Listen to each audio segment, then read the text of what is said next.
So to whom do the Watchtower leadership owe their sometimes impressive erudition when it comes to Bible languages and matters of archaeology and history, since they don't have any internationally recognized scholars? Here's a few of them.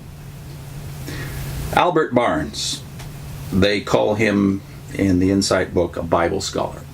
Well, Barnes was a Presbyterian preacher and pastor of Philadelphia's First Presbyterian Church from 1830 to 1867. He was an anti-slavery activist. He wrote notes on the Old and New Testament, which are frequently cited in the Watchtower publications over the decades. Alfred Edersheim, who lived from 1825 to 1889. In the Watchtower, he's called Dr. Edersheim, and he was. He had credentials. He wrote, he was ordained in both the Presbyterian Church and the Church of England, and was converted from Judaism. So he is a converted Jew, and as a result he specialized in the Jewish background of the New Testament. This great Hebrew scholar wrote The Temple, Bible history in 7 volumes covering the Old Testament, and the monumental Life and Times of Jesus the Messiah.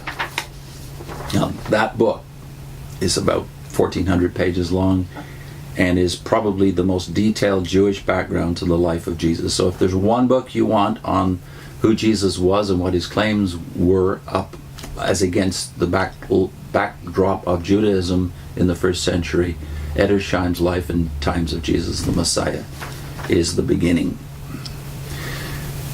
Johann Carl Friedrich Keil, 1807 to 1888, and Franz J. Delitzsch, 1813 to 1890. These are called in the Insight book professors. They were Lutheran Hebrew Old Testament scholars, staunch defenders of conservative orthodoxy against the liberal tide of the 19th century. So they were older contemporaries of Charles Russell.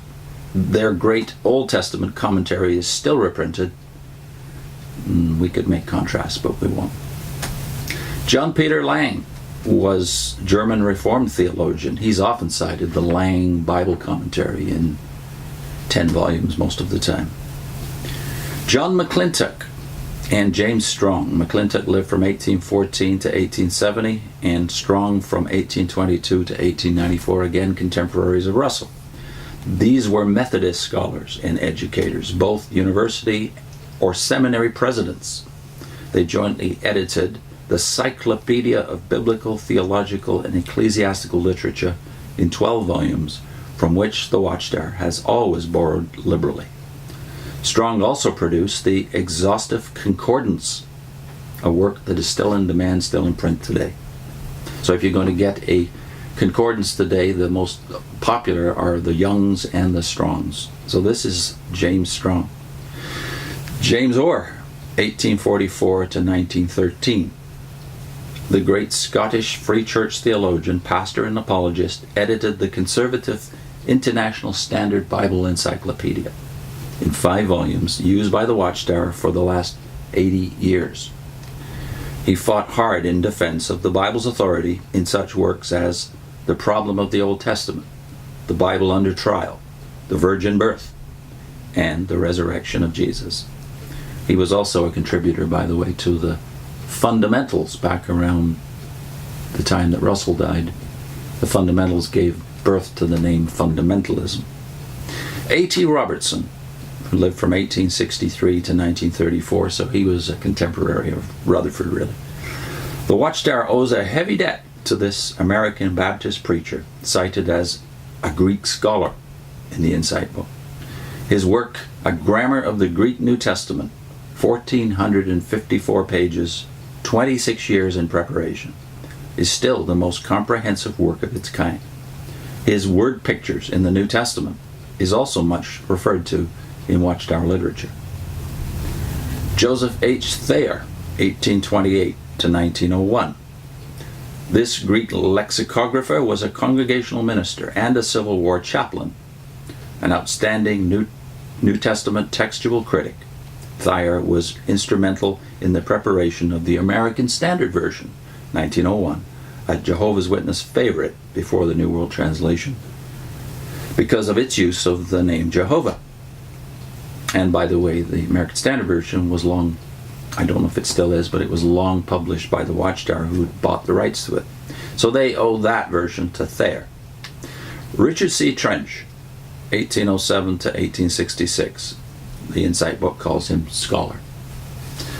And lexicographer in another reference in the same set of volumes.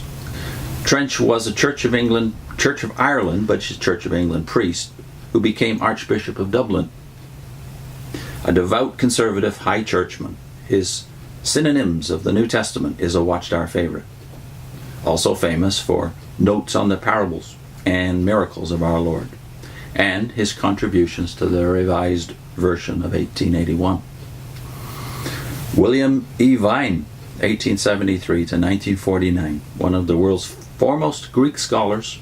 His expository dictionary is still the most popular work of its kind. Active in the Brethren movement, he also published several Bible commentaries. And last but certainly not least, Brooke Foss Westcott and Fenton J.A. Hort. Westcott lived from 1825 to 1901. Hort lived from 1828 to 1892. So they were older peers of Charles Russell. The Watchtower doesn't hide its debt to these great Cambridge scholars. The foreword of the New World Translation acknowledges their Greek text is the basis of its New Testament. What JWs don't know, however, is that Westcott and Hort were Church of England clergymen. Westcott becoming Bishop of Durham, where he busied himself in the community work, as well as in foreign missions.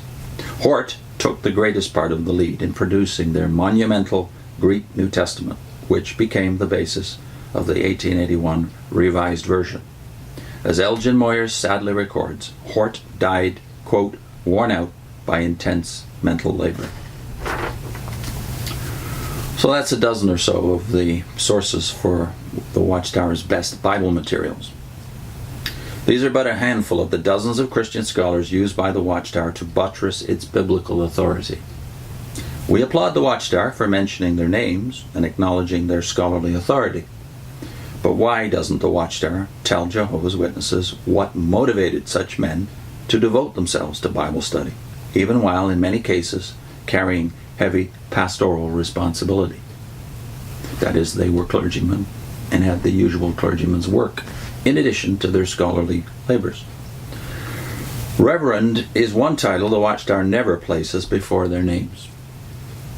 What would a Jehovah's Witness think if they knew these scholars are Christendom's cooks? Can Jehovah's Witnesses eat from two tables?